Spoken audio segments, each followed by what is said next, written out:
یاد ہے جب حضور میری گود میں آئے، فرماتی ہیں خرج منی نور، خرج منی نور، فرماتی ہیں میرے جسم سے نور خارج ہوا۔ پتہ نہیں کب آپ نے سبحان اللہ کہنا ہے، یار زور سے کہو سبحان اللہ۔ حضور آ گئے، فرماتی ہیں نور خارج ہوا۔ نور کیسا نور تھا؟ فرماتی ہیں میں نے جب وہ نور جب خارج ہوا، رأیت قصور الشام والکسرا، میں نے اس نور کی روشنی کے اندر میں نے شام کے محلات دیکھ لیے۔ سبحان اللہ! نور اتنی روشنی والا نور تھا، اتنی برکت والا نور تھا۔ میں مکے کے اندر بیٹھی تھی، اپنے حجرے کے اندر بیٹھی تھی، دیواروں کے پردے بھی اٹھ گئے، ملکوں کے پردے بھی اٹھ گئے، فرمایا سارے پہاڑوں کے پردے بھی اٹھا دیے گئے۔ میں نے مکے کے اندر بیٹھ کر شام کے محلات دیکھ لیے۔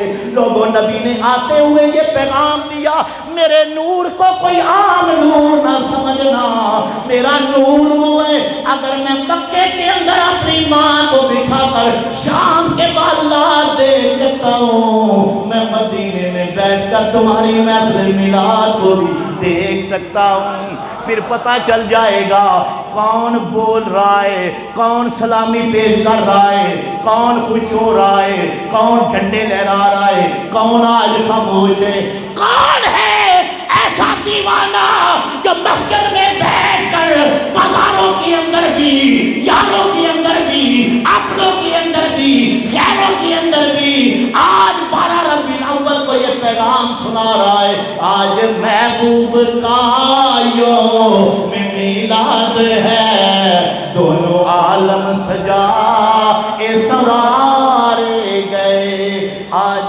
محبوب کا یوم دونوں عالم سجائے سوارے گئے۔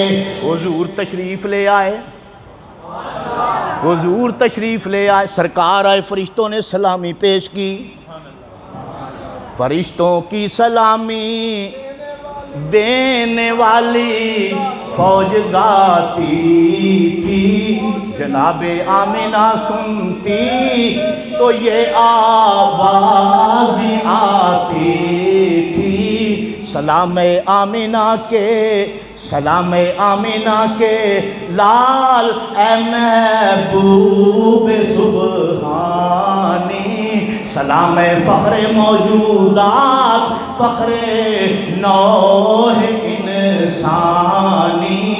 ہم لوگوں سے سوال کرتے ہیں، جس دن محمد علی جناح قائد اعظم کی برتھ ڈے ہو، اس دن تو 21 توپوں کی سلامی پیش کی جاتی ہے، جب قائد ڈے ہو تو سلامی فوجیں پیش کرتی ہیں۔ یہ تو ہمارا قائد ہے، ایک قوم کا قائد ہے، جو رسولوں کا بھی قائد ہے، جو نبیوں کا بھی قائد ہے، جو قیامت کے دن ساری انسانیت کا قائد ہے۔ وہ جب آیا کسی ملک کی فوج نے سلامی نہیں دی، صرف کسی ایک قوم نے سلامی نہیں دی، بلکہ وہاں پر تھے عرش و فرش جو ہے وہ نغمہ سرا ہو گئے، ساری کائنات کی آوازیں دے کر کہتی تھی آج محبوب کا یوم میلاد ہے، دونوں عالم سجا، آج محبوب کا یوم میلاد ہے، دونوں عالم سجا، ذرا پیار سے پڑھ لو، آج محبوب کا یوم میلاد ہے، دونوں عالم سجا سوارے گئے۔ میں پوچھتا ہوں جب حضور تشریف لائے کون سی خوشی تھی جو اللہ پاک نے دی تھی؟ آج ہم سے لوگ سوال کرتے ہیں، جھنڈیاں لگاتے ہو، اہتمام کرتے ہو۔ ایک مولوی صاحب کہہ رہے تھے جتنے پیسے خرچ کرتے ہو یہ کسی بیوہ کو دے دو۔ ساڑھے ایک مولوی صاحب وہ بڑے مزاحیہ سن، وہ آکھن لگے وہ بیوہ ہی سن دے چھڑو، وہ رولا کیوں پاندے ہو؟ بیوہ کو دے دیں. یہ جتنا جھنڈوں پہ کپڑا خرچ ہوتا ہے یہ اسراف ہے, اور یہ کسی غریب کی بیٹی کے سر پر دے دیں. میں کہ مولوی صاحب میلاد کے دنوں میں یہ سارا واز یاد آتا ہے, یہ جو مہندی کے نام پر بے حیائی پھیلائی جاتی ہے, مہندی کے نام پر کروڑوں اربوں خرچ ہوتے ہیں, کبھی اس کے خلاف بھی جہاد کیا اور ان کے دروازے پر کبھی جا کر دروازہ کھٹکھٹا کے کہا کہ بھائی جتنا یہ فضول خرچ کر رہے ہو, یہ شیطان کو خوش کر رہے ہو, اللہ کو ناراض کر رہے ہو, یہ کسی بیٹی کے سر پر چادر دے دو, یہ کسی غریب کو دے دو. میں نے تو کہا تمہیں غریب اس وقت یاد آتا ہے, بیٹیاں اس وقت یاد آتی ہے جب حضور کے میلاد کی بات ہوتی ہے. تمہیں غریبوں کے ساتھ پیار نہیں ہے, تمہیں کملی والے کے ساتھ بغض ہے. ہاں تم جو مشن پورا کر رہے ہو وہ مشن اور ہے. ہاں اگر تمہارا مطلب یہ ہوتا, لوگوں کی اصلاح مطلب ہوتا, تو میں نے کہا اصلاح کرنے والے اور موقع تھوڑے ہیں بھئی, اور موقعوں پر کیوں نہیں جاتے؟ کیوں نہیں لوگوں سے کہتے لوگوں یہ فضول خرچی کیوں کرتے ہو, کسی غریب کو دو, کروڑوں اربوں. مولوی صاحب کی اپنی جیب کے اندر 1.5 لاکھ کا موبائل ہوگا, تو میں نے کہا مولوی صاحب 500 کا موبائل لے کر 1200 کا موبائل لے کر بھی بات ہو سکتی ہے. یہ جو 1.5 لاکھ ہے 1 لاکھ کسی غریب کی بیٹی کو دے دو. یہ فضول کا اپنے پاس کیوں رکھا ہے؟ تو اس وقت کہیں گے نہیں نہیں یہ تو ضرورت ہے نا, اس دور کا تقاضا ہے. میں نے کہا جڑیاں پوچھتی ہو, جڑیاں بھی اس دور کا تقاضا ہے. آج بھی خوشی کا اظہار کرنے کے لیے جڑیاں لگائی جاتی ہیں, جھنڈے لگائے جاتے ہیں. جب حضور کی بات آتی ہے تو ایسی باتیں بناتے ہو, شرم کرو.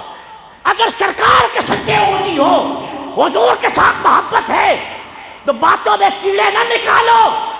آپ بازار کے اندر ہمارے ساتھ شامل ہو جاؤ, مسجد صدیقیہ کے اندر آؤ اور یہاں پر ہمارے ساتھ شامل ہو جاؤ اور دنیا والوں کو بتاؤ کہ آج محبوب کا یوم میلاد ہے, دونوں عالم سجا.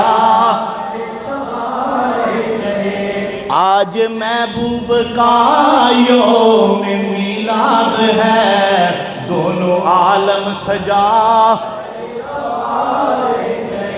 ایک اور مولوی صاحب وہ آکھن لگے اس دن 12 ربیع الاول ولادت ہے ہی نہیں, وفات دا دن نے, تو میں کیا مناندے کیوں نو بھئی؟ اگر وفات کا دن ہے, حضور کا دن ہے, وفات مناؤ. تم وفات مناؤ جس دھوم دھام کے ساتھ ہم حضور کی ولادت مناتے ہیں, خوشی کرتے ہیں. میں نے کہا تم غم کیا کرو, نہ غم کر دے ہو نہ خوشی کر دے ہو. بھائی جس کے آنے کی خوشی نہیں ہوتی اس کے جانے کا غم بھی نہیں ہوتا. جھوٹ بولتے ہو. ہم اس لیے نہیں خوشی مناتے کہ اس دن تو سرکار کا غم ہے, حضور تشریف لے گئے ہیں, حضور کی وفات ہے. میں نے کہا کس نے غم منایا ہے؟ بھئی تم ہی منا لو, اپنی مسجدوں میں غم کی محفل کر لو اگر سچی ہو اس بات میں. لیکن حقیقت یہ ہے کہ جھوٹا بندہ جو ہے نا, اسے ایک جھوٹ مارنے کے لیے کئی جھوٹ بولنے پڑتے ہیں. اگر واقعی ان کے نزدیک یہ غم کا دن ہوتا تو غم مناتے نا, نہیں مناتے. اس لیے انہیں پتہ ہے کہ یہ غم کا دن نہیں ہے, اور حضور کا غم نہیں منایا جاتا. حضور کا غم, بولو نا, حضور کا غم نہیں منایا. غم اس کا منایا جاتا ہے جو مر جائے. نبی تو اب بھی زندہ ہے. اگر اپنی مسجد کے اندر تم مصلی بچھا کر بیٹھ جاؤ گے, آؤ جی دعا کریں ہمارا نبی دنیا سے چلا گیا, تو لوگ کہیں گے پھر کلمہ بدل لو, پھر اس نبی کا کلمہ پڑھو جو زندہ ہے, پھر کلمہ بدلو. تو اس لیے یہ بھی کام بھی نہیں کرتے. ہم کہتے ہیں سچا مذہب وہ ہے, سچائی سر چڑھ کے بولتی ہے. آج محبوب کا یوم میلاد ہے, دونوں عالم سجا. پڑھو ذرا پیار نال, آج محبوب کا یوم میلاد ہے, دونوں عالم سجا. حضور فرماتے ہیں میں دنیا کے اندر آ گیا، میری جلوہ فرمائی ہو گئی، میرا ظہور قدسی ہو گیا، میری ولادت بسعادت ہو گئی۔ حضور اس طرح آئے بھی تو نہیں جس طرح عام بچے آتے ہیں، نا نا نا نا، ہر بچہ جب دنیا میں پیدا ہوتا ہے اس کو اس کی دائیا غسل دیتی ہے، اس کو اس کی خالہ غسل دیتی ہے، اس کو اس کی ماں غسل دیتی ہے، لیکن جب حضور تشریف لائے تو آپ کو غسل دیا ہوا۔ ہر بچہ پیدا ہونے والا پیدا ہوتا ہے تو برہنہ پیدا ہوتا ہے، لباس پہن کر کوئی نہیں آتا۔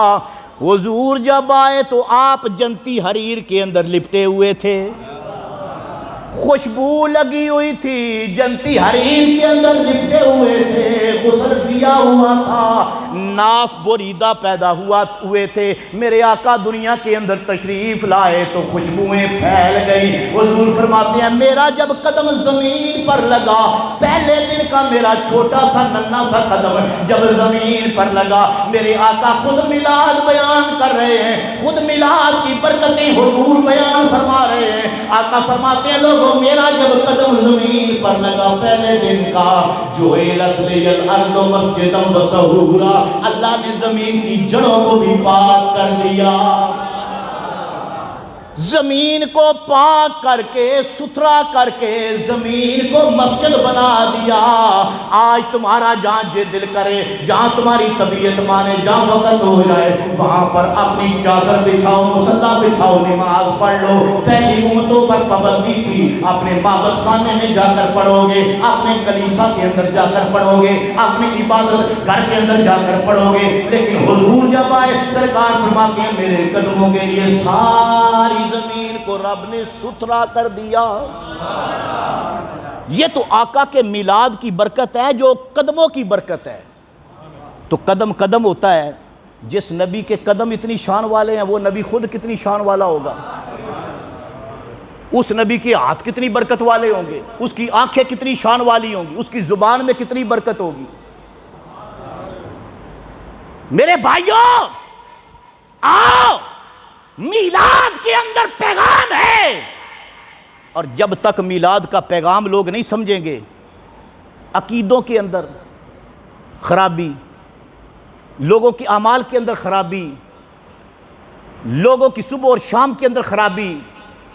دیکھیں نا، ہم حضور کا میلاد منانے والے ہیں، ہم حضور کا میلاد منانے والے ہیں۔ میلاد منانے والا جب میلاد مناتا ہے تو دنیا کو کیا خبر دیتا ہے؟ وہ کہتا ہے وہ رسول آ گیا جس نے لوگوں کی گردنیں آزاد کرائی تھی، وہ رسول آ گیا جس نے روتے ہوئوں کو ہنسایا تھا، وہ رسول آ گیا جس نے اجڑے ہوئوں کو بسایا تھا، وہ رسول کائنات کے اندر آ گیا کہ جو محبت کا پیغام لے کر آیا تھا۔ آج نفرتیں لوگوں کو بتائی جا رہی ہیں، نفرتوں کے پیغام پہنچ رہے ہیں۔ میرے بھائیوں میلاد اگر سننا چاہتے ہو تو میں آخری الفاظ جو عرض کر رہا ہوں، حضور نے فرمایا میرے قدموں کے اندر اتنی برکت تھی، زمین کی جڑیں پاک ہو گئی۔ اور جس نبی کے قدم اتنی شان والے ہیں اس کے جسم کی شان کو بھی سمجھو، اور جس کا جسم شان والا ہے اس نبی کا جگر کتنی شان والا ہوگا۔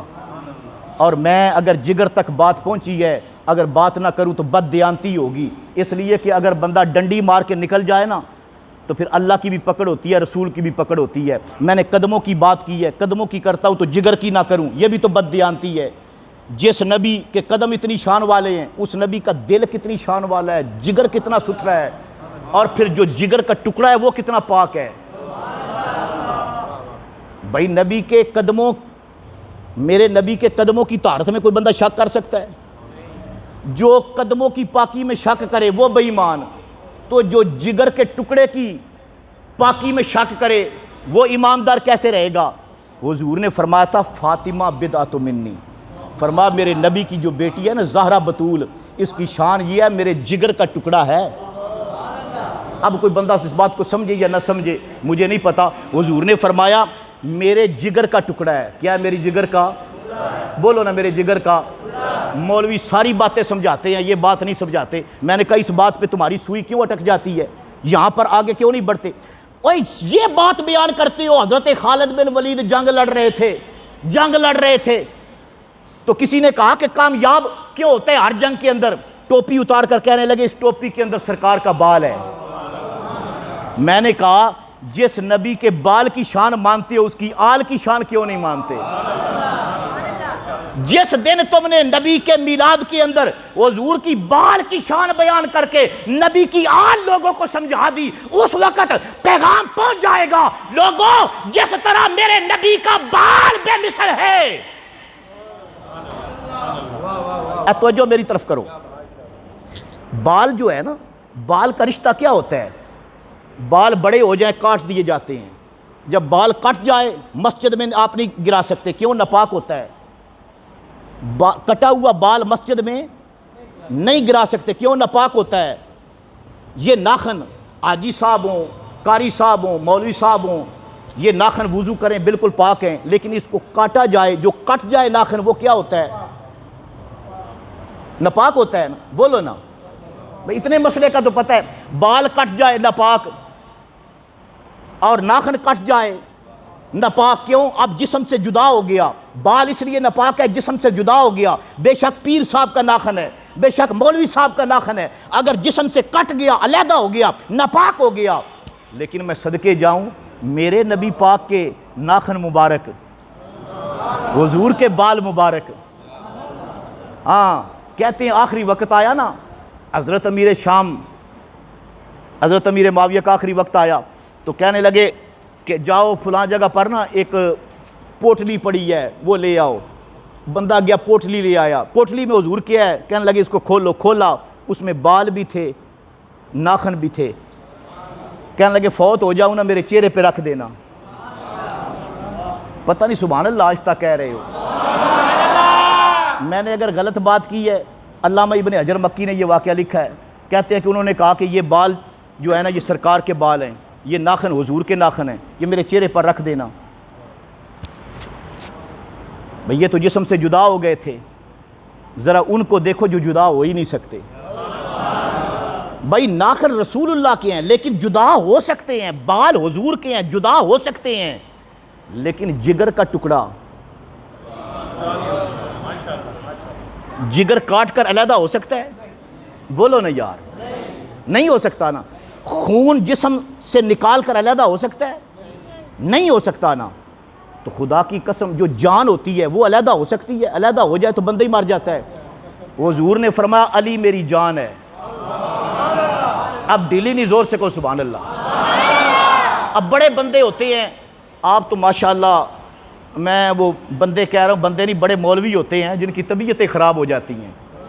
مولا علی کی بات کریں نا، آدھے نے کوئی موسم ہے، دیکھو نا میلاد وچ مولا علی دا نام کدے لے گیا تھا؟ میں کہا تین مسئلہ کی ہے بھائی، کوئی پرابلم ہے مولا علی کا نام لیتے ہوئے؟ بھائی علی وہ ہے جس کو حضور نے فرمایا علی میری جان ہے۔ ناخن علیحدہ ہو جائے نبی کا پھر بھی برکت والا، وہ جان تو علیحدہ بھی نہیں ہو سکتی۔ حضور نے فرمایا ناخن تو ناخن ہے، علی میرا ناخن نہیں ہے، علی میرا بال نہیں ہے، علی میری جان ہے۔ علی کیا ہے؟ نبی کی جان ہے۔ تو فرمایا جان تو علیحدہ بھی نہیں ہو سکتی۔ علی میرا خون ہے، علی میرا گوشت ہے۔ اب علی کو کوئی جدا کر سکے گا؟ زہرا میرے جگر کا ٹکڑا ہے، جاؤ کسی کے جگر کا ٹکڑا آدھا کاٹ دو، بندہ زندہ رہے گا؟ یہ ٹرانسپلانٹ آج کل کرتے ہیں، لیکن پھر بھی وہ جو جگر ہوتا ہے نا، جو نکارہ ہو جاتا ہے، وہ کاٹتے نہیں ہیں۔ ہاں یہ بے شک ڈاکٹروں سے پوچھ لینا، وہ کہتے ہیں وہ کاٹتے، جو نکارہ ہوتا ہے کاٹتے نہیں ہیں، اس کے ساتھ صحت مند جگر پیوند کاری اس کی کرتے ہیں، وہ لگا دیتے ہیں۔ بھائی وہ جو نکارہ ہو گیا اس کو کاٹ دو، وہ کہتے ہیں کاٹنے کے ساتھ بندے کی ڈیتھ ہو جاتی ہے، بندہ زندہ نہیں رہ سکتا۔ تو حضور نے فرمایا تمہارا جگر کاٹا جائے تم زندہ نہیں رہ سکتے، فاطمہ میں محمد کا جگر ہے، میرے جگر کا ٹکڑا ہے، خون علیحدہ نہیں ہو سکتا، جان علیحدہ نہیں ہو سکتی، جگر کا ٹکڑا علیحدہ نہیں ہو سکتا، کیوں؟ حضور نے فرمایا ان کا تعلق میرے جسم کے ساتھ ہے۔ اب بندہ، میں آخری جملہ کہہ رہا ہوں، 30 پارے قرآن پڑھا ہے، آپ قرآن شریف لے آئیں، میں کہتا ہوں الف سے لے کر والناس تک میں سارا قرآن مانتا ہوں، ایک آیت پہ میں انگلی رکھتا ہوں، میں کہتا ہوں نہیں اس آیت میں مجھے شک ہے، اس میں شک ہے، باقی سارا مانتا ہوں۔ کوئی دنیا کا مفتی مجھے کہے گا کہ تیرا ایمان ہے، بے ایمان ہے۔ ایک آیت کا انکار کیا ہے تو اس کا مطلب ہے کہ قرآن کا انکار ہے۔ جز کا انکار کل کا انکار ہوتا ہے، ٹکڑے کا انکار پوری کی پوری باڈی کا انکار ہوتا ہے۔ فاطمہ الزہرا نبی کے جگر کا ٹکڑا ہے، ٹکڑے کا انکار پورے رسول کا انکار ہے، ٹکڑے کے اندر شک پورے رسول کے اندر شک ہے۔ اور جن لوگوں نے اس پر اپنے عقیدے کی مذہب کی بنیاد رکھ لی، نہیں جی جگر کا ٹکڑا تو ہے لیکن کبھی کبھی خطا ہو سکتی ہے۔ میں نے کہا مولوی صاحب نہیں ہو سکتی، نہیں ہو سکتی، کیوں؟ میں نے کہا یہ حضور کے جگر کا ٹکڑا ہے، نبی کے جگر کا ٹکڑا ہے، علی سے خطا نہیں ہو سکتی اس لیے کہ علی نبی کا گوشت ہے، علی نبی کا خون ہے۔ اور میں اس عقیدے سے تعلق رکھتا ہوں جو پیر مہر علی شاہ کا عقیدہ ہے۔ اس نے کہا تھا حب نبی ہے مہر علی، مہر علی ہے حب نبی، لحموں کا لحمی جسموں کا جسمی، فرق نہیں ماں بہن کیا۔ ہم نے میلاد بھی سنایا، میلاد کا پیغام بھی سنایا، دنیا والوں کو بتاتے ہیں دنیا والوں نبی کے بال کا بھی حیا کرتے ہو، اسی طرح نبی کی آل کا بھی حیا کیا کرو۔ اور آج دور وہ ہے، یار میں آپ سے پوچھتا ہوں، حضور نے فرمایا تھا حضرت ابوبکر صدیق خلیفہ بنے نا، چھوٹی سلطنت کے خلیفہ نہیں تھے، بہت بڑی سلطنت، اور کسی عام گدی کے سجادہ نشین نہیں تھے، حضور کی گدی پر بیٹھے تھے۔ یا ڈیلے نہیں زور سے کہو سبحان اللہ۔ تقریر ختم ہو گئی، آخری یہ پیغام صرف سنا رہا ہوں، حضور کی گدی پر چھوٹا پیر نہیں تھا، پوری امت کے پیر ہیں حضرت ابوبکر صدیق، نبی کی مسند پر بیٹھے ہوئے، مدینے کی گلیوں کے اندر نکلتے ہیں، بخاری شریف اٹھائیں، مدینے کی گلیوں کے اندر نکلتے ہیں، کہتے ہیں اور قبول آل محمد آل بیت، لوگوں نبی کی آل کا حیا کیا کرو، لوگوں نبی کی آل کا خیال کیا کرو، لوگوں نبی کی اولاد کا خیال کیا کرو۔ میں نے کہا مسئلہ اگر اتنا عام ہوتا، خلیفۃ المسلمین ابوبکر صدیق کبھی مدینے کی گلیوں کے بعد رسول اللہ کے وصال کے بعد مدینے کی گلیوں کے اندر پھر کر کبھی نہ کہتے لوگوں نبی کی آل کا حیا کرو، لوگوں نبی کی اولاد کا خیال کرو، لوگوں نبی کے بچوں کا خیال کیا کرو، ان کا حیا کیا کرو۔ پتہ چلا یہ مسئلہ معمولی نہیں ہے، اس کے مبلغ تو ابوبکر صدیق بھی ہیں، اس کے مبلغ تو فاروق اعظم بھی ہیں، اس کے مبلغ تو عثمان غنی بھی ہیں، اس کے مبلغ تو مولا مشکل کشا بھی ہیں، 1.25 لاکھ صحابہ اس بات کے مبلغ ہیں۔ حضور نے فرمایا لوگوں میرے ساتھ جیسے پیار کرتے ہو، میں محمد رسول اللہ 2 چیزیں تمہارے پاس چھوڑ کے اس لیے جا رہا ہوں، اگر ان کے ساتھ تم وابستہ ہو جاؤ گے میرے بعد میں گارنٹی دیتا ہوں تم گمراہ نہیں ہو سکو گے۔ حضور نے فرمایا گمراہ نہیں ہوگے، 2 چیزوں کا خیال رکھنا، ایک قرآن کو نہ چھوڑنا، ایک میری آل کو نہ چھوڑنا۔ یہ حضور نے فرمایا، اور کن کو فرمایا؟ اپنے صحابہ کو۔ ایک مولوی صاحب راول پنڈی کے مولوی صاحب ہیں، انہوں نے تقریر کی، وہ کہنے لگے نبی کے صحابہ گمراہ نہیں ہو سکتے لیکن آل گمراہ ہو سکتی ہے۔ ایمانداری کی بات ہے وہ، اور وہ وہابی بندہ نہیں ہے، شیعہ بھی نہیں ہے، سنی ہے، اپنے آپ کو کہتا ہے، اور مسجد میں وہ بیان کر رہا ہے اور نیچے سے سنی سبحان اللہ کہہ رہے ہیں، نعرے لگا رہے ہیں، وہ بھی تو سنی ہے نا۔ یار جب بھی تقریر سنو، تقریر غور سے سنا کرو، بندہ کہہ کیا رہا ہے۔ صحابہ گمراہ نہیں ہو سکتے، آل گمراہ ہو سکتی ہے۔ میں نے کہا آل کیوں نہیں گمراہ ہو سکتی، صحابہ کیوں نہیں گمراہ ہو سکتے؟ حضور نے فرمایا اس لیے صحابہ گمراہ نہیں ہوں گے کہ ان کے اندر میں 2 چیزیں چھوڑ کے جا رہا ہوں، ایک قرآن چھوڑ کے جا رہا ہوں، ایک آل چھوڑ کے جا رہا ہوں۔ میرے صحابہ نہ آل کو چھوڑیں گے نہ قرآن کو چھوڑیں گے، ایک گمراہ نہیں ہو سکیں گے۔ اور تم بھی آل کو نہ چھوڑنا، اگر صحابہ آل کو چھوڑ دیں، صحابہ قرآن کو چھوڑ دیں تو حضور نے فرمایا پھر میں گارنٹی نہیں دوں گا قیامت تک جو میرا امتی قرآن کو نہیں چھوڑے گا، آل کو نہیں چھوڑے گا، وہ کبھی گمراہ نہیں ہوگا، اس لیے کہ قرآن بھی ہدایت ہے، آل بھی ہدایت ہے، قرآن بھی نور ہے، آل بھی نور ہے، قرآن اللہ کا نور ہے، آل مصطفیٰ کا نور ہے۔ اور اب ایک مرتبہ پھر میلاد کا پیغام سناتے ہیں اور پھر دعا مانگتے ہیں۔ آج محبوب کا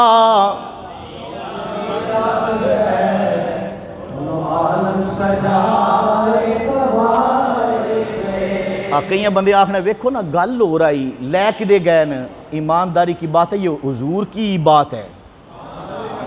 ہاں یہ 5 تن جو ہے نا یہ حضور کی بات ہوتی ہے۔ ہاں آج محبوب کا یوم میلاد ہے، دونوں عالم سجا، آج محبوب کا یوم میلاد ہے، دونوں عالم سجا۔ ڈاکٹر نواز صاحب، ان کے والد حاجی روشن دین، انہوں نے اپنے بیٹے کی تربیت ہی ایسی کی ہے، ہر سال بچہ میلاد مناتا ہے، اور اس لیے میلاد مناتا ہے کہ میرے ابے کی بخشش ہو جائے، والدین کی بخشش ہو جائے۔ اور ایمانداری کی بات ہے، وہ والدین بڑے خوش قسمت ہیں کہ جن کے بیٹے ان کے جانے کے بعد حضور کے ذکر کی محفلیں کرتے ہیں۔ آپ اگر مسجد کے اندر پڑھتے ہیں، نعت پڑھتے ہیں تو آواز مدینے جاتی ہے، تو خدا کی قسم اگر مدینے آواز جاتی ہے نا تو ساتھ جو قبرستان ہے نا، جو اللہ آپ کی آواز مدینے محبوب کے ساتھ پہنچا سکتا ہے، وہ اس قبرستان میں بھی آواز پہنچا سکتا ہے۔ ہاں آپ کے والد کے پاس بھی آواز جائے گی، والدہ کے پاس بھی آواز جائے گی۔ آج بیٹا اب محفل میلاد کرا رہا ہے، اور اس محفل میلاد سے آواز آ رہی ہے، آج محبوب کا یوم میلاد ہے، دونوں عالم سجا۔ ماشاءاللہ آپ جو حضرات تشریف لائے، ادھے بندے تے شانے لوگ